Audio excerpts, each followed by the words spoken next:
Hi అండి. మునక్కాయ కూర ఎప్పుడు చేసినా పల్చడి నీళ్ళలాగా కాకుండా కొంచెం థిక్‌గా గ్రేవీగా రావాలి అంటే ఈ మసాలా వేసుకొని చేసుకుంటే చాలా బాగా వస్తుందనమాట.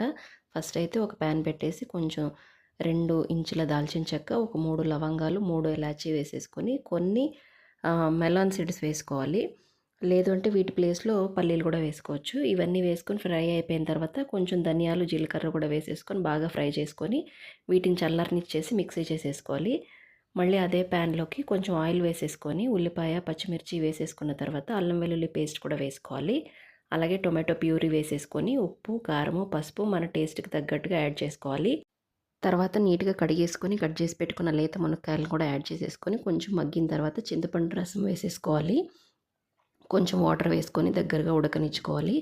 ఫైనల్‌గా మనం ఇందాక మిక్సీ పట్టుకున్న మసాలా పౌడరు, కొత్తిమీర, చిన్న బెల్లం ముక్క వేసేసుకొని ఫ్రై చేసుకొని జీడిపప్పులతో గార్నిష్ చేసుకుంటే